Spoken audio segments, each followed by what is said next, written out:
बात कोई 15-16 साल पहले की है। मैं जिस जगह पर काम करता था वहीं पास में एक फ्लैट किराए पर लिया था। इस फ्लैट में मैं अकेले रहता था, हाँ, पर कभी कभी कोई मित्र संबंधी आदि भी आते रहते थे।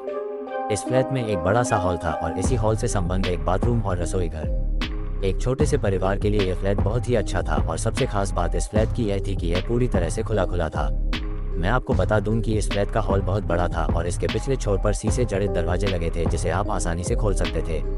पर मैं इस हॉल के पिछले भाग को बहुत कम ही खोलता था क्योंकि कभी कभी भूलवश अगर यह खुला रह गया तो बंदर आदि आसानी से घर में आ जाते थे और बहुत सारा सामान इधर उधर कर देते हैं। आप सोच रहे होंगे कि बंदर आदि कहाँ से आते होंगे, तो मैं आप लोगों को बताना भूल गया कि यह हमारी बिल्डिंग एकदम से एक सुनसान किनारे पर थी और इसके अगल बगल में बहुत सारे पेड़ पौधे, जंगली झाड़ियाँ आदि थी। अपने फ्लैट में से नीचे झांकने पर सांप आदि जानवरों के दर्शन आम बात थी। एक दिन शाम के समय मेरे गाँव का ही एक लड़का जो उसी शहर में किसी दूसरी कंपनी में काम करता था मुझसे मिलने आया।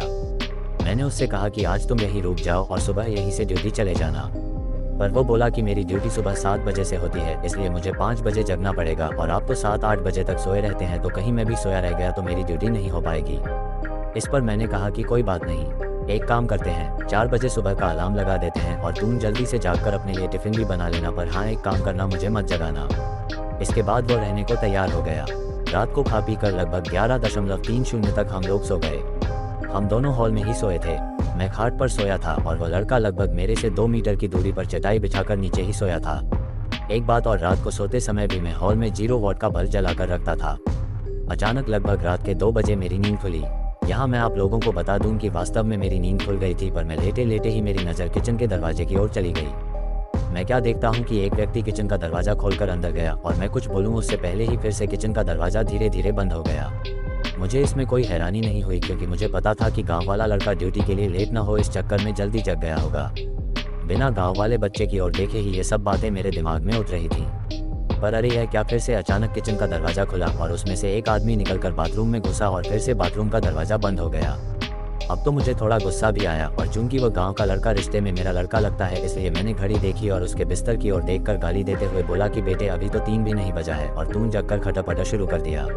अरे यह क्या, इतना कहते ही अचानक मेरे दिमाग में ये बात आई कि मैं इसे क्यों बोल रहा हूँ, ये तो सोया है। अब तो मैं फटाक से खाट से उठा और दौड़कर उस बच्चे को जगाया। वो आंख मलते हुए उठा पर मैं उसको कुछ बताए बिना सिर्फ इतना ही पूछा कि क्या तुम 2-3 मिनट पहले जगा था, तो वह बोला नहीं तो, और वो फिर से सो गया।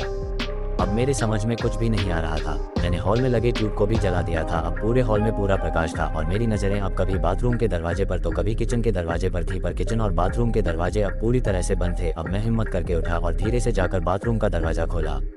बाथरूम छोटा था और उसमें कोई नहीं दिखा। इसके बाद मैं किचन का दरवाजा खोला और उसमें भी लगे बल्ब को जला दिया, पर वहाँ भी कोई नहीं था। अब मैं क्या करूँ? नींद भी एकदम से उड़ चुकी थी। इस घटना का जिक्र मैंने किसी से नहीं किया। मुझे लगा यह मेरा वहम था और अगर किसी को बताऊंगा तो कोई मेरे रूम में भी शायद आने में डरने लगे। इस घटना को बीते लगभग 1 महीना हो गया था और रात को फिर कभी मुझे ऐसा अनुभव नहीं हुआ। एक दिन मेरे गाँव के 2 लोग हमारे पास आए। उनमें से एक को विदेश जाना था और दूसरा उनको छोड़ने आया था। वे लोग रात को मेरे यहाँ ही रुके थे और उस रात मैं अपने एक रिश्तेदार से मिलने चला गया था और रात को वापस नहीं आया। सुबह सुबह जब मैं अपने रूम पर पहुंचा तो वे दोनों लोग तैयार होकर बैठे थे और मेरा ही इंतजार कर रहे थे। ऐसा लग रहा था कि वे बहुत ही डरे हुए और उदास हों। मेरे आते ही वे लोग बोल पड़े कि अब हम लोग जा रहे हैं। मैंने उन लोगों से पूछा कि फ्लाइट तो कल है, तो आज की रात आप लोग कहाँ ठहरेंगे? उनमें से एक ने बोला रोड पर सो लेंगे, पर इस कमरे में नहीं। अरे अब अचानक मुझे 1 महीना पहले घटित घटना याद आ गई। मैंने सोचा तो क्या इन लोगों ने भी इस फ्लैट में किसी अजनबी आत्मा को देखा? मैंने उन लोगों से पूछा कि आखिर बात क्या हुई, तो उनमें से एक ने कहा कि रात को कोई व्यक्ति आकर मुझे जगाया और बोला कि कंपनी में चलते हैं। मेरा पस वही छूट गया है। फिर मैं थोड़ा डर गया और इसको भी जगा दिया। इसने भी उस व्यक्ति को देखा। वह देखने में एकदम सीधा साधा लग रहा था और शालीन भी। हम लोग एकदम डर गए थे क्योंकि हमें वो व्यक्ति इसके बाद किचन में जाता हुआ दिखाई दिया था और उसके बाद फिर कभी किचन से बाहर नहीं निकला और हम लोगों का डर के मारे बुरा हाल था। हम लोग रात भर बैठकर हनुमान का नाम जपते रहे और उस किचन के दरवाजे की ओर टकटकी लगाकर देखते रहे, पर सुबह हो गई है और वह आदमी अभी तक किचन से बाहर नहीं निकला है। अब तो मैं भी थोड़ा डर गया और उन दोनों को साथ लेकर तेजी से किचन का दरवाजा खोला, पर किचन में तो कोई नहीं था।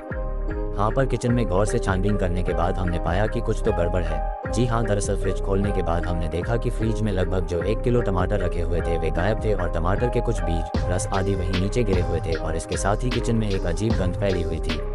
खैर पता नहीं ये हम लोगों को वहम था या वास्तव में कोई आत्मा हमारे रूम में आई थी। मैंने इससे छुटकारा पाने के लिए उस फ्लैट को ही चेंज कर दिया और दूसरे बिल्डिंग में आकर रहने लगे। तो दोस्तों, अगर ये कहानी आपको अच्छी लगी तो वीडियो को लाइक करो और शेयर करो और कमेंट करके ज़रूर बताओ कि आपको कैसी लगी ये कहानी, और ऐसे ही और भी कहानियों के लिए इस चैनल को सब्सक्राइब करो।